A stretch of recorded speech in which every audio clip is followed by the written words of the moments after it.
लेकिन लड़ने के लिए केवल तुम हो। हमारे लोग ट्रेनिंग में भी नहीं आ सकते, उनको टिकट भी नहीं देंगे, ना लड़ने देंगे, ना आगे आने देंगे, ना उसको आगे बढ़ने देंगे। ऐसे में हम लोग खुल करके इसका सोचेंगे, समझेंगे और हम लोग खुल करके इन सेकुलर पार्टीज को बाइकआउट करेंगे। जब होता है तो लोग कहते हैं माइनॉरिटी सेल में जाके बात कीजिए,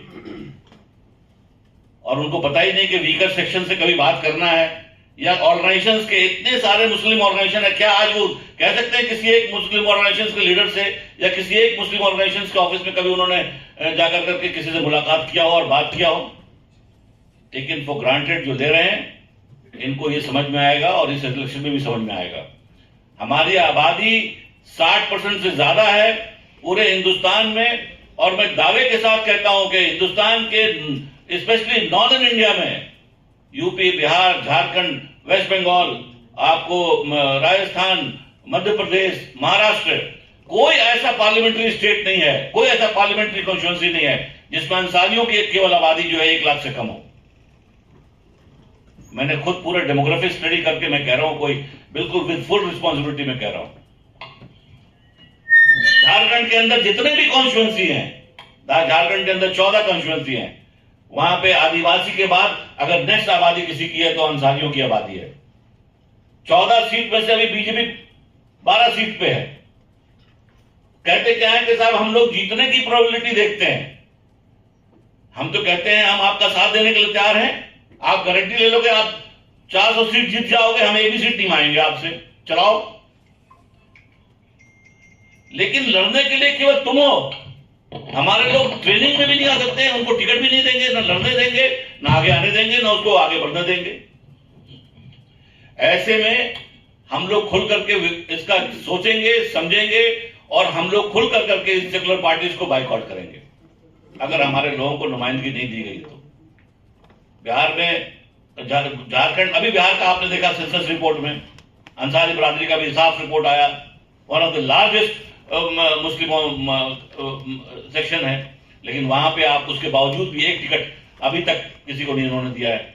झारखंड में आदिवासियों के बाद नेक्स्ट आबादी अंसारियों की है, एक टिकट अंसारी को, किसी बरादरी को नहीं दिया है। फुरकान अंसारी होता करते थे, मुमताज अंसारी, सलाउद्दीन अंसारी, अब आप कहते हैं जीतने का, अरे वो कैसे जीतते थे? आज अगर पोलराइजेशन है तो आप कहां जीत जाते हैं? 12 सीट पिछले बार भी क्या आप बीजेपी के खाते में वहां झारखंड से, दिल्ली से 60 सीट, आप कहते हैं कि नॉर्थ ईस्ट का एक सीट है हमारा जो मुसलमान की आबादी है, आप वहां पे कहते हैं कि साहब जीतने की संभावना कम है, तो आप क्यों नहीं जीत गए? पिछले बार 2 बार से हार रहे हैं आप। अरे किसी को तो दीजिए आप कम से कम उनको डेमोक्रेटिक प्रोसेस में शामिल। आप कहते हैं डेमोक्रेसी है, तो आप डेमोक्रेटिक प्रोसेस में उसको नुमाइंदगी दीजिएगा, आप उसको डेमोक्रेसी प्रोसेस के अंदर लाइएगा, पार्टी के अंदर आप उसको एक्टिव कीजिएगा, तभी आपका पार्टी मजबूत होगा और तभी देश मजबूत होगा।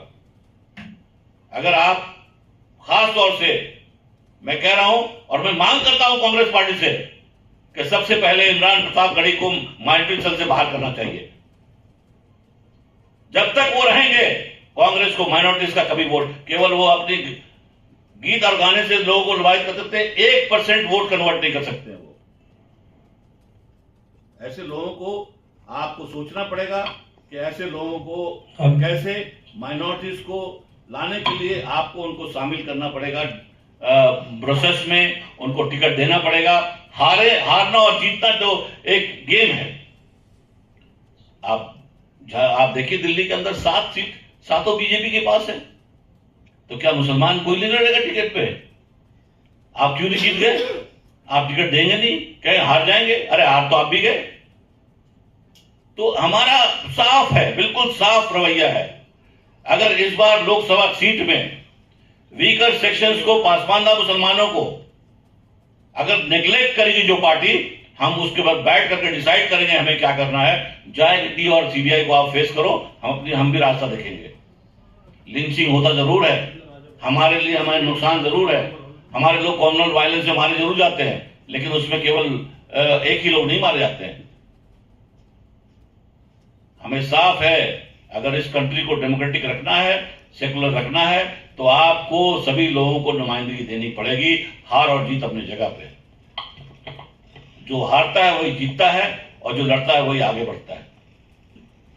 हम साफ कहते हैं कि इस बार हमारा मांग है कि दिल्ली से, खास तौर से ईस्ट दिल्ली से, हम लोगों ने साफ बैठ करके हम लोगों ने पास किया है कि हमारा जो वहां ईस्ट दिल्ली में करीब करीब 80 लाख की आबादी है मुसलमानों की, नॉर्थ ईस्ट में, और 80 लाख में लगभग 50% अंसारी हैं, 50-40 लाख अंसारी हैं।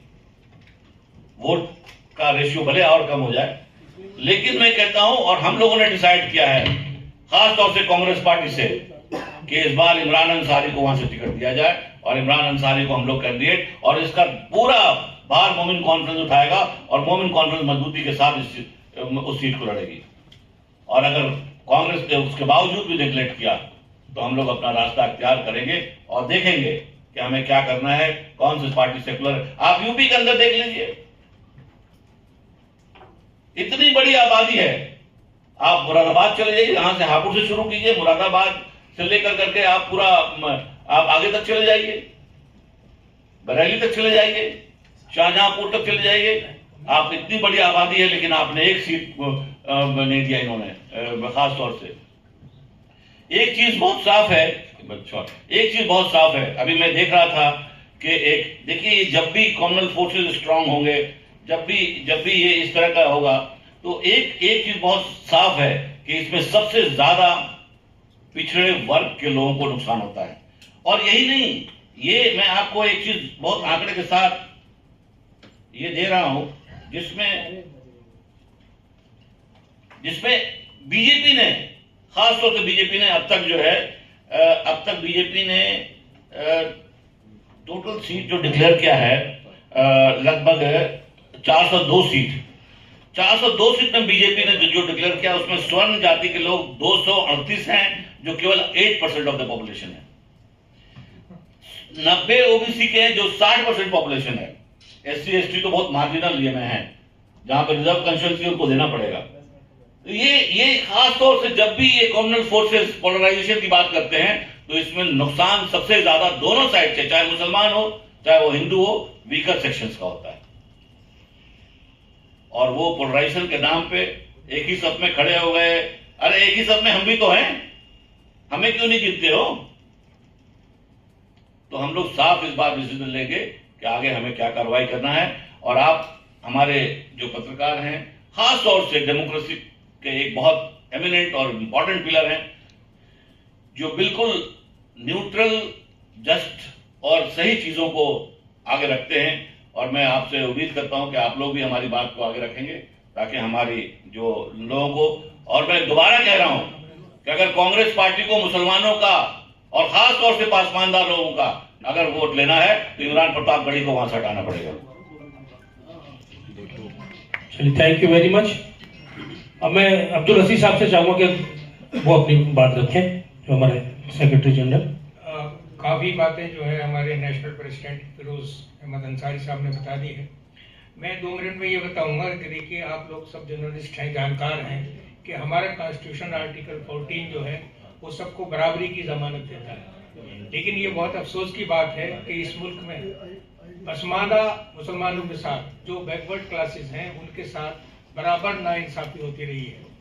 आप लोगों ने सच्चर कमेटी की रिकमेंडेशन से वाकिफ हैं, जिसने 3 कैटेगरी इन्होंने बनाई थी, अशराफ, अजलाफ एंड अर्जाल। अर्जाल is equivalent to schedule caste category.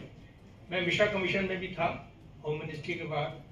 Mishra commission की एक अहम रिकमेंडेशन ये थी कि जो तबकात, जो ज़ात बरादरी हैं, हिंदू और सिखों में शेड्यूल कास्ट कैटेगरी में आती हैं, दलित मुस्लिम और दलित क्रिश्चियंस में भी वो ज़ात बरादरी हैं, उनको शेड्यूल कास्ट का स्टेटस देना चाहिए। और शेड्यूल कास्ट भी वैसे ही रिलीजन न्यूट्रल होना चाहिए, जिस तरह से कि शेड्यूल ट्राइब है। शेड्यूल ट्राइब में कोई ज़ात बरादरी नहीं चलती। आपको मालूम होगा, लक्षद्वीप से पीएम शहीद आते थे।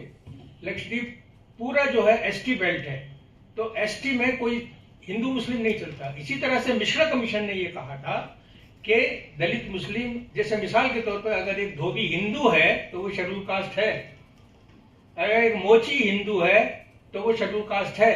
लेकिन अगर एक धोबी या हलालखोर मुस्लिम है तो वो शेड्यूल कास्ट नहीं है, तो उसको ओबीसी में डाला हुआ है। तो ये एक बहुत बड़ी नाइंसाफ़ी है और मोमिन कॉन्फ्रेंस इसको उठाती रही है। ये बड़ी अनफॉर्चुनेट बात है कि मनमोहन सरकार ने सच्चर कमेटी बनाई, मनमोहन सरकार ने ही मिश्रा कमीशन भी बनाया जिसमें मैंने काम किया। उसकी रिकमेंडेशंस को हमने मई 2007 में मनमोहन सिंह जी को पेश किया। वो रिकमेंडेशंस आज तक बिल्कुल धूल खा रही हैं, उस पर कोई अमल दरामद नहीं हुआ। सच्चर कमेटी में थोड़ा बहुत हुआ, लेकिन मिश्रा कमीशन की किसी सिफारिश पे, जिस पर सबसे बड़ी एक और भी सिफारिश है, लेकिन सबसे बड़ी सिफारिश ये है कि जो जात बरादरियाँ हिंदू और सिखों में शेड्यूल कास्ट में आती हैं वो मुसलमानों और दलित में और ईसाइयों में भी इसमें आनी चाहिए। एक बात मैं और कहूँगा, जैसे हमारे सदर साहब ने कहा, एक डिमांड आमतौर पे आप वो जुमला सुनते रहे कि जिसकी जितनी संख्या भारी उसकी उतनी हिस्सेदारी। तो हालांकि बीजेपी ने दिखाने के लिए एक पसमानदा मुस्लिम कार्ड खेला है, लेकिन वो कागज पर है।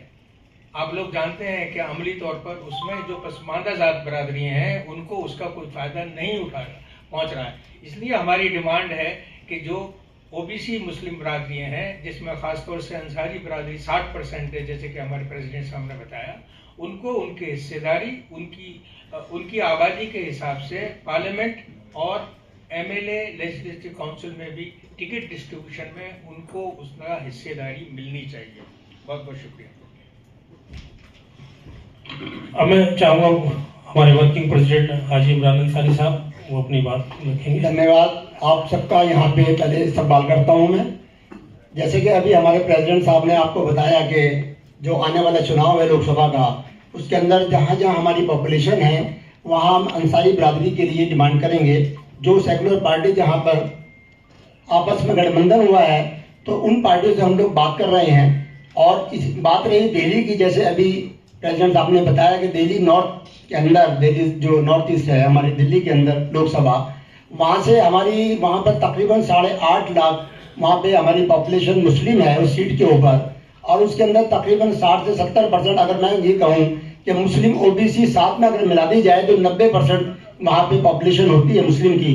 तो इस तरह से हमारा उन जो हमारी ऑर्गेनाइजेशन है उनका जो कोलैबोरेशन हमारा उनके साथ भी है, जो और दूसरी हमारी वहाँ पे संस्थाएं काम कर रही हैं, दूसरी बिरादरी काम कर रही हैं। तो ये बहुत टाइम से वहाँ चल रहा था। पहले भी हम लोगों ने एक मसला उठाया था पार्टी के अंदर कि भाई वहाँ एक मुस्लिम कैंडिडेट दिया जाए, लेकिन हमेशा से ये इसको नजरअंदाज किया गया है। लेकिन अब इस तरह के कुछ समीकरण बनते जा रहे हैं। जैसे कि आपने देखा कि मोदी सरकार ने जो पिछले 10 साल के अंदर जिस तरह देश का बेड़ा गर्क किया है, जिस तरह हर आदमी उसकी तानाशाही से बहुत ज़्यादा परेशान है। और मैं समझता हूँ कि वहाँ सिर्फ मुस्लिम ही नहीं है, तमाम हमारा हिंदू भाई भी जो है, जो सेकुलर हिंदू है, वो भी बहुत ज़्यादा परेशान है। लेकिन वो किसी डर और भयभीत के कारण जो है वो अपनी बात को खुलकर सामने नहीं आ पा रहा है। मेरी वहाँ पे इलाके के अंदर काफ़ी लोगों से बात हुई है, तो सबका ये मानना है कि भाई हम लोग वोट जो है इस वक्त मोदी के खिलाफ देंगे। तो मैं समझता हूँ कि खाली मुस्लिम की बात नहीं है, वहाँ तमाम सेकुलर हिंदू भी हमारे साथ आएगा। और अगर इस तरह की कोई समीकरण बनते हैं, पार्टी वहाँ कैंडिडेट अगर उतारती है तो वेल एंड गुड, बहुत अच्छी सीट निकाल कर लाएंगे। वहाँ पे जो मौजूदा 10 साल से जो वहाँ सांसद हैं, मैं उनके बारे में भी आपको बता दूं कि मैं पिछले तकरीबन 15-20 साल से उस क्षेत्र के अंदर काम कर रहा हूँ। चाहे वो कोई भी फिसाद हो या कोई आपदा हो, या अभी जैसे आपने देखा कोविड का मामला चल रहा था, उसके अंदर भी हमारी तमाम ऑल इंडिया वुमेन कॉन्फ्रेंस की पूरी टीम ने हर ज्यादा घर पर जाकर एक हिंदू मुस्लिम सब जगह लोगों के घरों पर जाकर हम लोगों ने जिस तरह की मदद भी उनको मिल सकती थी हमने दी। और पूरे एक गली कूचे के अंदर हम लोग घूमे हैं। इस तरह पूरे इलाके से नॉर्थ ईस्ट की मैं पूरी तरह वाकिफ हूँ, हमारी पूरी टीम वाकिफ है। तो मैं समझता हूँ कि वहाँ जब हम जाते हैं तो ये जो हमारा जो मौजूदा वहाँ पे 10 साल से जो सांसद रहे हैं उनके खिलाफ लोगों के अंदर बड़ी नाराजगी है, क्योंकि वो एक सेलिब्रेट है। वो इलाके के अंदर आते नहीं है, ना वो लोगों की समस्याओं को समझ सकते हैं, ना वो हल करते हैं। इस तरह से लोग दुखी हैं। तो मैं समझता हूँ कि जो चुनाव होगा वो उनके खिलाफ जाएगा। और हम यहाँ डिमांड कर रहे हैं कि दिल्ली के अलावा भी जहाँ हमारे पूरे क्षेत्र बनते हैं वहाँ हम लोग टिकट की डिमांड करते हैं। और आप सब इसको अगर हमारे साथ मिलकर हमारी आवाज को आगे बढ़ाएंगे तो मैं समझता हूँ कि जरूर ये इसमें हमें कामयाबी मिलेगी। बहुत बहुत शुक्रिया, धन्यवाद।